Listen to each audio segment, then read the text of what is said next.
კილოსავ დღევანდელ დღეს ღმერთმა მრავალს დაგასწრო თქვენ და სრულიად საქართველოს ამინ.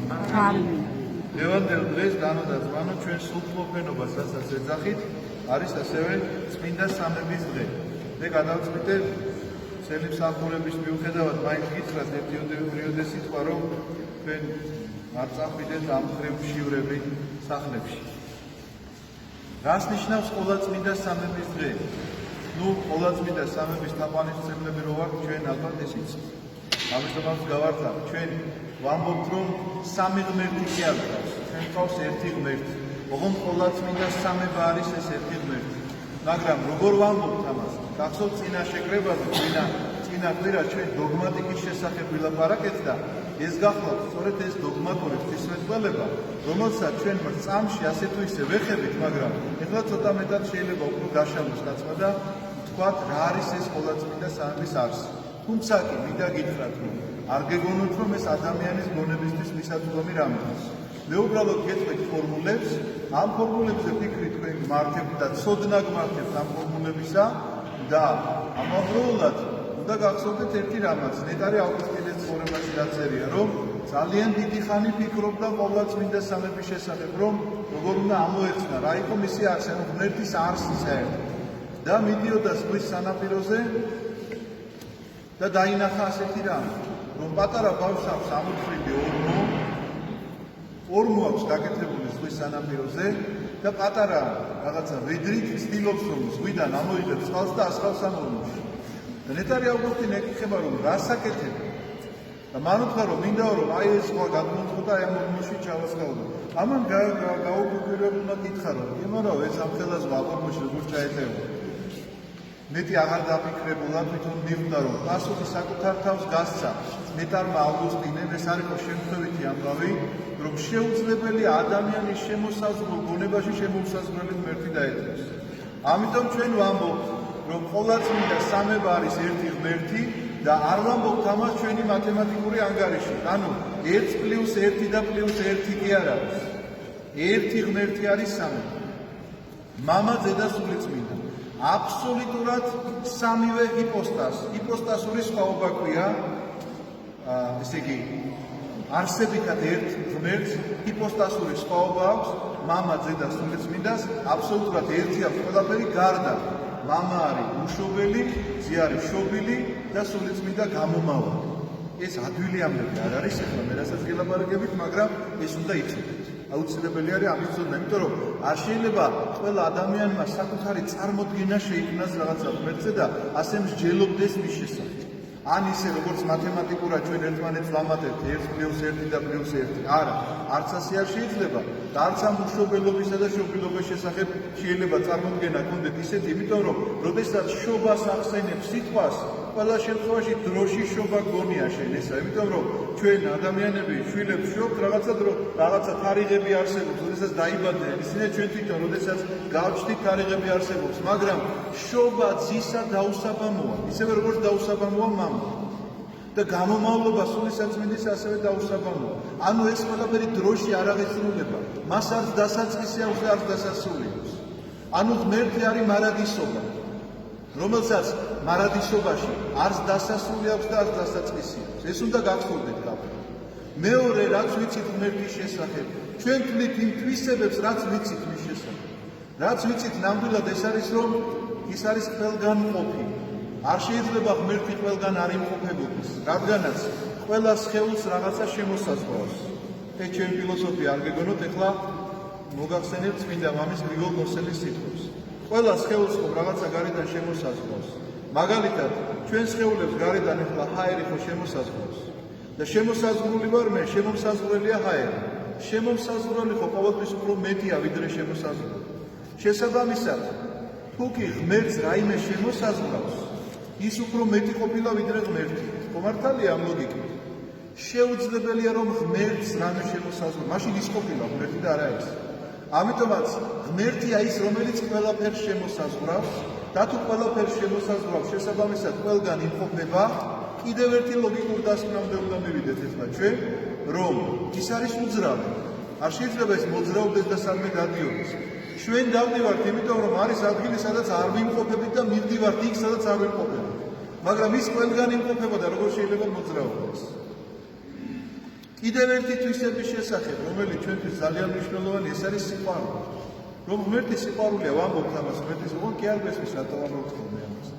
ეხლა ჩდება აქვე კითხვა, რომ თუ კი ღმერთი სიყვარულია, სანამ ის სამყაროს და ადამიანს შექმნიდა, მაშინ ვინ უყვარდა მას? აი, ქრისტიანობა ხსნის ამას ყველაზე მეტად ძალიან კარგად, იმიტომ რომ ერთი ღმერთის სამღიარებლები მოგეხსენებათ იუდაურ სარწმუნოებაში არის, მუსულმანურ სარწმუნოებაში არის, მაგრამ ისინი ამას ვერ ხსნიან, რომ თუ კი ღმერთი სიყვარულია, მაშინ გამოიწვია ეგოისტი ყოფილა და მხოლოდ საკუთარი თავი ყარებია. არა. დაუსაბამო სიყვარულია მამისა ძის მიმართ, ძისა მამის მიმართ, მამისა და ძის სულიწმიდის მიმართ და სულიწმიდისა მამის და ძის მიმართ. დაუსაბამო ეს ყოველივე დროში არ აღესრულება ჩვენი გონებისთვის ცოტა ძნელი გასაგები არა, დროში არ აღესრულება, რაც არ გვინახავს იმაზე გვიჭირს ხოლმე რაღაცა ჩვენ გონებას უჭირს იმისი აღქმა, რაც მას პრაქტიკაში არ უნახავს. ეხლა რომ იცის რომ მკვდარი თესლი მიწაში უნდა ჩააგდოს და იქიდან ცოცხალი ხია მოდის, ეს კი არ უყურებს ადამიანს. ამაზე ამბობს ჩვეულებრივი ამბავია. როგორ არის ჩვეულებრივი? თუ არ მოკვდა თესლი, ანუ თუ არ გახმა, თუ არ მოკვდა, ისე რო ჩააგდო მიწაში კი არ ამოდის. უნდა მოკვდეს, რო ჩააგდო მიწაში მე ამოდის ახალი. ეს ამაზე არავინ არ ლაპარაკობს, ამაზე არ ვფიქრობ. ჩვენ რომ ეს გონია, ეს ასე უნდა ბუნებრივი პროცესია. ეს ღვთისასწაულოდ არ მეგვაჩნია და სამაგიეროდ რაც არ გვინახავს, მაგალითად უდროო მდგომარეობა, რომ ვერც დროში არ ცხოვრობს, ამაზე ვერ წარმოგვიდგენთ ჩვენ რაღაცას ვფიქრობთ, რა იყო, როგორ იყო. ყოვლადწმინდა სამება რომ არის ერთი ღმერთი, ეს გაცხადებულია წმინდა წერილის პირველსავე სიტყვებში. პირველივე სიტყვა მინდა გითხრათ, რომ სხვათა შორის როგორც იწყება ებრაულ ენაზე დაწერილი მოსეს მიერ ეს ტექსტი, პირველი სიტყვა არის ბერეშით და ასოფგერა ბეთ ებრაულ ისე იწერება, რომ წარმოიდგინოთ, აი ესეთი ოთხკუთხედია. უბრალოდ ოთხკუთხედი კი არ არის, როგორ აგიხსნათ. აი ესეთი ფორმა აქვს, აი აქ რო კიდე ერთი ფორმა. აი იმის იქიდან, ამის აქეთ ხდება, კითხვა ხო იქიდან აქეთ ხდება, ხუღმა იქიდან. აი ხო ესეთი პეაბრაზია, თუმცა ესე რო გადმოაწერა და იმის იქეთ არაფერი, ამის აქეთ ხდება და ნახეთ როგორ არის გაცხადებული პირველივე წინადადებაში. სიტყვა შექმნა, რომელიც ებრაულად წარმოიქმნის როგორც ბარა, არის მხოლობით რიცხვში. მაგრამ სიტყვა ღმერთი, რომელიც წარმოიქმნის როგორც ელოგი, არის მრავლობითში. ამიტომაც როგორ ფიქრობთ თქვენ მოსემ გრამატიკა არ იცოდა, რომ მხოლობითშია. აი პირდაპირ სიტყვას იტყვით, რომ თარგმნით, და როგორ გამოდის, რომ დასაბამად ღმერთმა დასაბამად შექმნა ღმერთებმა. აი სიტყვას იტყვით, რომ თარგმნით, ესე გამოდის. ანუ ეს ხო რაღაცა შეუსაბამო ტექსტი. და ასეთ ტექსტებს ჩვენ ვნახავთ ძალიან ბევრ ძველაყრაში. მაგალითად, როდესაც ადამიანი იქნება, იქ არის ჭრობა. ქმნეთ ხატად და მსგავსად ჩვენთან. ვისეუბნება ამას, რომ ადამიანი ჯერ არ არის შექმნილი. ცხოველებს ღმერთი არ ელაპარაკებს. არ გვაქვს ჩვენ ამის მაგალითი. ვისთან არის ეს თათბირი? რა თქმა უნდა, ყოვლადწმინდა სამების პირებს შორის, რომლებიც არსებითად რა თქმა უნდა ღმერთნი არიან და არ არის ეს ჩვენ წინა კვირას ვილაპარაკეთ გახსოვთ ამ კრების შესახებ არიოს კუდა ესწავლება რომ იყო დრო როდესაც იესო ქრისტე არ იყო და მას დროში შექმნილად მოიაზრებდა და არა დაუსაბამო შობილად როგორც ესე იგი ამას მართლმადიდებლობა ასწავლის. აი ესეთი გახლავთ ყოვლადწმინდა სამების დოგმატი, რომელიც ჩვენთვის ცხადდება და საცნაურდება არა იმით რომ ჩვენ ესე იგი ადამიანებმა მივაღწიეთ ჩვენი გონე, არა რამდენსაც ღმერთი გაგიხსნის, იმდენად გაგინაცდებს. აი რატომ არის ჩვენ ხშირად ვამბობთ, რომ გავართ და ვკითხულობთ ერთ და იგივე ტექსტებს, საეკლესიო ტექსტებს და არ გვესმის. მაგრამ რაღაცა დროის მერე უცბად რაღაც თუნდაც მთელი წიგნიდან ერთ წინადადებას გაიგებ და ისეთი ხარია, მაგრამ ხვდები ერთ რამეს, რომ ამას ხო გუშინაც კითხულობ. გუშინ წინაც ხო კითხულობ. მაშინ რატომ არ გესმოდა? იმიტომ არ გესმოდა, რომ არ იყავი ამისთვის მზად. და რაღაცნაირად შენი გული რომ ანთებულიყო, ღმერთმა ის ჯილდო მოგცა, რომ რაღაცნაირად განათებულიყო და უფრო მეტი მიგეღო და უფრო მეტი გაგეგო. და ესე გახლავთ სწორედ ყოვლადწმინდა სამების დოგმატი. შეუძლებელი ადამიანმა სრულად დაიდიოს, მაგრამ მისი არსობის შესახებ, მაგრამ ის თვისებები რაც ჩამოგითვალეთ, კიდე სხვა უამრავი თვისებაა. მაგალითად რომ გულმოწყალია ღმერთი ვიცით რომ უცვალებელია. რატომ არის უცვალებელი? ისთვის კითხვა. იმიტომ რომ შეუძლებელია ღმერთი იცვლება, სრულყოფილებაა ღმერთი და სრულყოფილების ცვალებადობაა შეუძლებელი. რატო? ცვალებადობა ხდება ან უკეთესისკენ, ან უარესისკენ, ხო მართალია? და როგორ შეიძლება სრულყოფილება უკეთესისკენ მიდიოდეს? ან პირიქით რეგრესს განიცდიდეს? ამ შესაბამიდან მომდინარე უცვალებელია. ვამბობთ რომ კაცთმოყვარეა, მაგრამ გულმოწყალია უბრალოდ. კაცთმოყვარე რომ არის, ამასაც ვამბობთ, რა თქმა უნდა, მაგრამ გულმოწყალებაზე ხდება წერა საუბარი. ვამბობთ რომ გულმოწყალია. ვის მიმართ არის გულმოწყალე თუ კი უცვალებელია? სანამ სამყარო შეიქმნებოდა, ვის მიმართ იყო გულმოწყალე? არა, ასე იყო, ასეთი იყო, რა თქმა უნდა, და ყოვლადწმინდა სამება, ანუ ერთი რომ არის და ეგოისტური არ არის, ეს მოქმედება ამის შესახებ მინდა თქვენ მოგცეთ ბინიშნი. მაგრამ გახლავთ ასეთი ჩვენი წმინდა წერილიდან ცოდნა რაღაცნაირად დაფარული იყო, ამ ყოვლადწმინდა სამების შესახებ რაღაცა მინიშნებებითად იყო, მაგრამ ეს ყველაფერი გაცხადდა ნათლისღების დღესასწაულზე, როდესაც იოანე ნათლისმცემელმა იხილა ძევთისა წყალში მდგომარე სულიწმინდა ფრედისახით გარდამომავალი და ხმას ეციდა, რომ ესეა ძეჩელი საყვარელი, რომელიმე სათნოება. ყოვლადწმინდა სამების განცხადების დღესაც ვეძახით ჩვენ ამ დღესასწაულს, მაგრამ ლევანდელ დღესაც ვეძახით ჩვენ ყოვლადწმინდა სამების დღეს. და რატომ? იმიტომ რომ დღეს არის სრულყოფა, შეიძლება ასე ითქვას, ამ ყოვლადწმინდა სამების გამოვლინებისა და რაში მდგომარეობს ეს სრულყოფა. რომ სულიწმინდა გარდამოვიდა მოციქულებს. ეხლა მე კიდევ ერთ კითხვას დავსვა. აქამდე არ გაგიგიათ, რომ სულიწმინდა გარდამოვიდა, სანამ მოციქულებამდე არ გაგიგიათ? ძალიან ბევრი შემთხვევა წმინდა წერილში წერია პირდაპირ. სამსონი მიდის სადღაცას მინდორზე და დაინახავს, რომ გამოვარდება ლომი და მომდევს მას ბუხულით და გარდამოვიდა უცბად მას ეს სულიწმინდაო, აღივსო სულიწმინდა. პირდაპირ ასე წერია. მოკიდა ამ ლომს ხელი და გახლიჩა შუაზე. სამუელზე წერია, გარდამოვიდა მასზე სულიწმინდა და გაწინასწარმეთ როდა. ბევრზე წერია, ძალიან ბევრზე წერია. ანუ სულიწმინდის გარდამოსვლა, რა თქმა უნდა, აღესრულებოდა და აღესრულებოდა ერთეულ შემთხვევებში. მაგრამ რატომ ქვია დღევანდელ დღეს ასევე უწოდებენ ეკლესიის დაბადების დღეს და მთლად სწორი ტერმინი არ არის. ეკლესიის დაბადების დღე არ არის, იმიტომ რომ ეკლესია ძველ აღთქმაშიც არსებობდა. ახალი აღთქმის ეკლესიის დაბადების დღე არის, იმიტომ რომ სულიწმინდა გარდამოვიდა მოციქულებს და პირველი რაც მოხდა ამ გარდამოსვლის დროს, პეტრე მოციქული წამოდგა და წარმოთქვა ქადაგება, რომელი ქადაგებითაც 3000 ადამიანი შემოუერთდა ეკლესიას. ანუ 3000 ადამიანმა ნათლისღება ინება იმ დღესვე პეტრეს ქადაგების შემდგომ. თან ნახეთ რა საოცარი რამე მოხდა. პეტრე რომელმაც წერა კითხვა არ იცის, სულიწმინდის გარდამოსვლის შემდგომ ისეთ ქადაგებას ამბობს, იმოწმებს ძველ წინასწარ იოელ წინასწარმეტყველს იმოწმებს მაგალითად, იმოწმებს ფსალმუნებს, განმარტავს ამას ყველაფერს. საიდან ეს ყველაფერი? აი ეს სრულყოფა, რა თქმა უნდა, გარდა იმისა, რომ უცხოენებზე ალაპარაკდნენ მოციქულები, აი ესეთი სრულყოფა მიეცათ მათ. სხვაგვარად შეუძლებელი იყო, რომ ახალი აღთქმის ეკლესია ესე შევსებულიყო და შევსება მოხდა ასე. ძალიან ბევრი ამ თემაზე შალაპარაკი.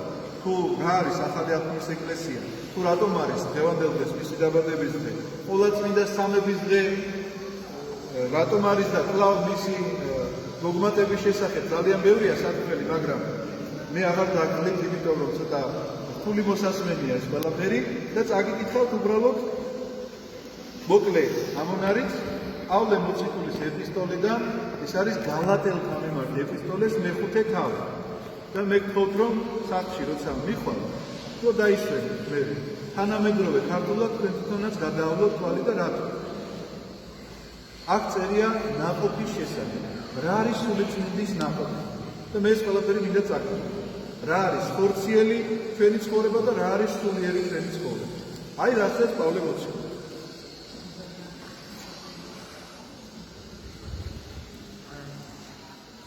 ჯერ იწყებს ამ ესეთ რაღაცას ამბობს, რომ ჯულზე ლაპარაკობს და ჯულს განმარტავს. რა არის და ამბობს, რომ ყოველი ჯული ერთითა სიტყვითა აღესრულებს.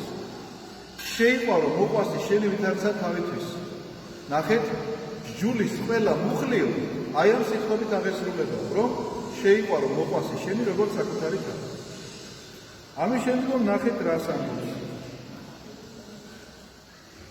ხოლო ცხადარიან, ნუ იქ მე ვტოვებ რაღაცებს და მე მინდა რომ თანამედროვე ქართულად თქვენ წაიგეთ, რო არ დაგგავთ. ხოლო ცხადარიან საქმენი ხორცთან. ანუ ადამიანი ხო შედგება სულისგან და ხორცისგან. ვინც სულიწმინდა მიიღო, მან კიდე სხვა ნაყოფები უნდა გამოიღოს, მაგრამ ჯერ ხორციელ ნაყოფებზე ვილაპარაკო. რა არის მისი ხორციელი მიდრეკილებანი? ნახეთ, ხოლო ცხადარიან საქმენი ხორცთან, რომელ არიან სიძვანი, რუშებანი, არაწმინდებანი, დილწებანი, კებსახურებანი, წამლელობანი, კერობანი, ხდომანი, ხდომა წინააღმდეგობას ნიშნავს. დანარჩენი იმედია გაიგეთ. შურობანი, გულისწყრომანი, წვალებანი, შფოთებანი, შურნი, კაცისყლანი, ლირწებანი, ტრალობანი და მსგავსნი ამათ, რომელსაც წინასწარ გეტყვით თქვენ, ვითარცა პირველ გარკვეულ, ვითარმეთ, ესე ვითარისა მოქმედთა, სასუფეველი ღვთისა ვერ დაიმკვიდრონო. იქვე წერს, ხოლო ნაყოფი სულისა არს, სიყვარული, სიხარული, მშვიდობა, სულგრძელება, სიტკბოება, სახიერება, სარწმუნოება, ყუდროება, მარხვა, მოთმინება, ესე ვითარდათვის არასდროს ჯული. რატომ წერ? წაგიკითხეთ თავიდან რომ ყოველის ჯული აღესრულება ერთი სიტყვით. შეიყვარო მოყვასი შენი, როგორც საკუთარი თავი. ანუ როგორც საკუთარი თავი, ესე თუ გიყვარს ვინმე, მასზე იფიქრებ ან სიძვით, ან რუშებით, ან არაწმინდებით, ან დილწებით, რაც აქ გამოთვლილი, ან კერპსახურებით, რომ კერპ შეგიძლია შესწირო, ან წამლელობით, ტერობით, წინააღმდეგობით, არავითარ შემთხვევაში. ამას არ გააკეთებ. და თუ შეიძლება ამ ცნების შესრულებას, რომ შეიყვარო მოყვასი შენი სულის ნაყოფი ეს იქნება, ნახეთ, სიყვარული, სიხარული, მშვიდობა, სულგრძელება, სიტკბოება, სარწმუნოება, ყუდროება, მარხვა, მოთმინება. აი გახლავთ ეს რაც მინდოდა თქვენთვის სამეკითხა და მინდოდა მეთქვა რომ უნდა იფიქროთ ამაზე ჩემო ძვირფასებო. საკუთარი თავის შემოწმება ყოველთვის შეგიძლიათ სწორედ აი ამ სიტყვებით. რომ სულის ნაყოფებით მოქმედებთ და ცხოვრობთ თქვენი ცხოვრების განმავლობაში. თუ ხორცის კარნახით მოქმედებთ და ცხოვრობთ თქვენი ცხოვრების აი რაღაცა ამა თუ იმ ეტაპზე, იმიტომ რომ ხანდახან ცვალებადია. ერთ დღეს შეიძლება ასე იყოს, ერთ წუთს შეიძლება ასე იყოს და მეორე წუთს ისე, მაგრამ აი ძირითადად რომელია თქვენი ცხოვრების მართვა, სწორედ ეს მაინტერესებს, რომ თქვენ გამოიძიოთ საკუთარ თავში, რომ სულიწმინდის ნაყოფებით თუ იმ ხორციელი ნაყოფებით, რომელიც აქ არის ჩამოთვლილი. მერთმა დაგლოცოთ, მშვიდობა მოგცეთ და ლოცვა უნდა ვთქვათ ასეთი. სულიწმინდაი მოვიდეს თქვენზე და ძალი მაღლითაი ფარვიდეს თქვენ. თქვენ ეხლა გაიმეორეთ ჩემთან ერთად. ხოლო იგივე სულიწმინდა. თანა მოქმედ გვექნას ჩვენ. ყოველთა დღეთა ცხოვრებისა ჩვენისა. ამინ. ამინ. დაგლოცოთ.